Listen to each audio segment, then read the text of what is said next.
Hey guys, today we are going into an Islamic university in Indonesia. As I keep driving, I am greeted by this giant golden dome, the classic symbol of Muslims and their achievements. But I'm here to investigate something crazy that happened exactly 14 years ago.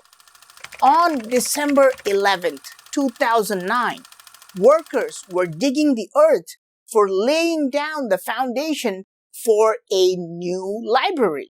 And what they found was this. Yes, an ancient Hindu temple buried 10 feet below the ground. You see the lingam inside? Yes, this is a temple for Lord Shiva. Archaeologists say all this was built at least 1,200 years ago.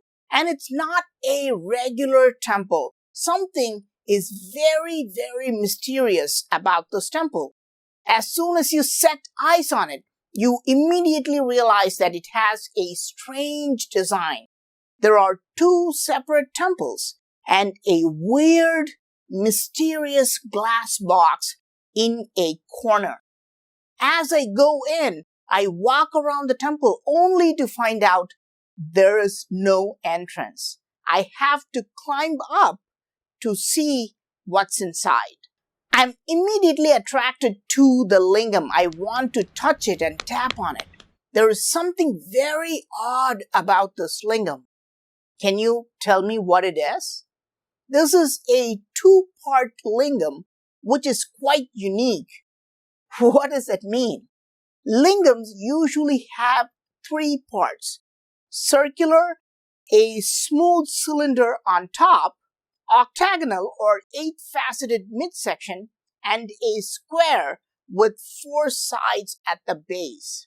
But here, you can see that the octagonal midsection is missing.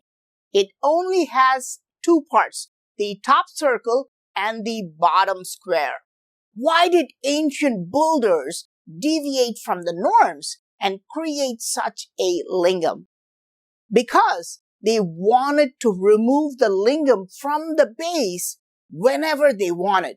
The octagonal part is usually carved to make the lingam firmly fit into the base and make it immovable. That's why this lingam was not designed with the octagon. But why did ancient builders want to remove this lingam often? When archaeologists removed the lingam from this base or yoni, they found something spectacular underneath in this square hole. They found a stone box, and when they opened it, they were shocked. Inside was a complex stone plate made of several cavities. They had never seen anything like this before. It had 8 large arrows carved, exactly aligned to the 8 different directions. And it also had 8 small rectangular cavities carved between the arrows. In the center, there was a perfectly carved circle. So, a total of 17 cavities. The advanced stonework mesmerized the archaeologists, and immediately their chief and other officials started pouring in to look at the miracle. They wondered, how did the primitive people who lived 1,200 years ago create such an advanced stonework? Did they use machines to carve them? But this was nothing compared to what they found inside these cavities. Inside one cavity, there was a thin gold foil, neatly cut and placed snugly in the cavity. In the next rectangular cavity, there was a thin rectangular silver foil placed perfectly.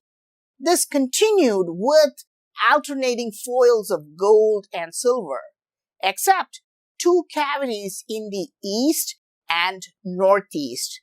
They were filled with oval bronze pieces. As we recreate this, we can understand that this starts to look like some strange gadget or device. But what was inside the circle at the center? In the center, there was a gold foil with inscriptions in ancient Kawi script. We can see that something is written on it, but it's not clear enough to read. When they removed the gold foil, they found one more amazing artifact placed underneath. A circular plate made of pure gold with arrows pointing in 8 directions and a circle in the center. You cannot help but wonder, was this a high-tech device? Did it come with a manual or a user guide? Today, when we buy a new gadget, it comes with a manual of how to use it. Is this why we find a gold foil with step-by-step instructions? Why would they make a complex box with 17 cavities, and why is it geometrically symmetric? Why did ancient builders make gold, silver, and bronze into foils and place them in specific locations? Archaeologists and historians have dismissed the entire casket and its contents as a mere ritual box. In their report, they point to a ritual called Garbhanyasa. This is similar to Prana Pratishta ritual done in India.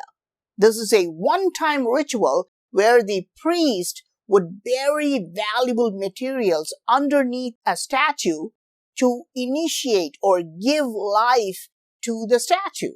But this is wrong for 2 reasons. The ritual requires that these valuables are buried in the ground. It is never secretly placed between 2 stones. Secondly, this was not an event that just happened one time in this temple. Ancient builders clearly made the lingam with just 2 parts so they could remove the lingam whenever they wanted. This is why they cleverly omitted the octagon part, because that would make the lingam immovable. This design clearly proves that they repeatedly removed the lingam and accessed the stone box. If they accessed it on a regular basis, that means they used it for a specific purpose. So, how did they use it? Now, along with gold and silver coins, they found a bunch of thin pieces of silver. And archaeologists initially did not think much of it.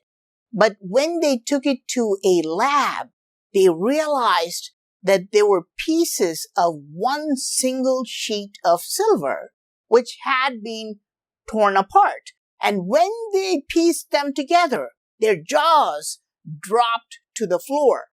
The sheet had a grid with a circle in the center with 8 water droplet shapes etched around it. Was this a clue to find another device? Remember how we all played treasure hunt when we were kids? How did we hide the prize? We would leave a trail of clues and hide pieces of the treasure in multiple spots, right? Why? Because the finder must not only be able to search and find something, because any fool can just physically search everywhere, but an important treasure must not fall into the hands of a fool. So how do you make sure the finder is intelligent? When he finds a piece of the treasure, leave a trail of clues there along with some valuables. If he is a fool, he will be satisfied with the valuables and dismiss the clues as meaningless. Only if he is intelligent, he will understand that it is a clue and use it to find the next level of treasure. Now, here's my conspiracy theory. Is it possible that the silver grid with 9 carvings was a clue to look for it? Is it possible that all these statues have various objects buried underneath? Does each one have some high-tech device buried under it? Was this the real purpose behind installing these statues and altars at various places? Look at the base of this lingam. There is something very odd about the design. It has many grooves, deep cuts in it. Why? Were they designed to place ropes in these grooves and lift the yoni up? And notice these weird rectangular depressions. These depressions are carved on all four sides. Why? This is never found in any lingam, even in Indonesian lingams. Were they created to firmly lock some kind of a fixture and lift the yoni up to access what's underneath the base? Of course, this is just pure speculation with no evidence to back it up. Just because they found something under the lingam, it would be a ridiculous theory to claim that the base was also hiding something, right? Wrong. Archaeologists lifted the base, and underneath, this is what they found. A large stone box, sealed airtight. Archaeologists carefully removed all the dirt, and when they opened the lid, their eyes popped out of their sockets. What did they find inside?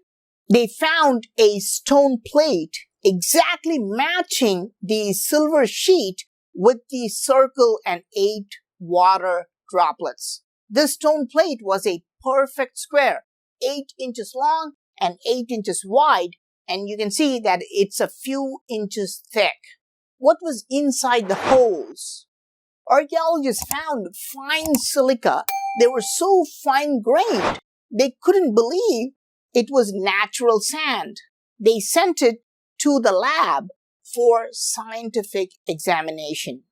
All the holes had silica except the hole pointing in the southwest. What did they find there? A thick metal foil folded up, made of copper. What was the role of silica in this? When the lab reports came back, it showed that the sand had no traces of plant material at all. If it was just dirt or soil taken from an ordinary place, they would have definitely found minute plant particles. But this is completely different. There is something about this temple's silica that we don't understand. Now, think about the design of the temple. Did you notice that these shrines have no steps? If they could build such stone structures, they could have easily added stone steps here, like all other ancient temples. But they intentionally made it difficult for people to enter both the temples by not adding stone steps. Why? Because they did not want everybody to enter. Only a select group could access this temple. This indicates that they were doing something secretive or high-tech here. That's why it was forbidden for common people to enter it. They would have used a wooden ladder, and then, when the job was finished, they would have moved it. Were they using it as a lab? This layout looks quite interesting. We can see 2 pedestals side by side, along with a rectangular pit next to them. A unique layout, as though someone was using them for scientific experiments. But then, archaeologists found something buried underground that was so crazy, they wanted to call the president of Indonesia. I will explain this in the next video. I am Praveen Mohan. Thanks a lot for watching. Don't forget to subscribe. I'll talk to you soon. Bye.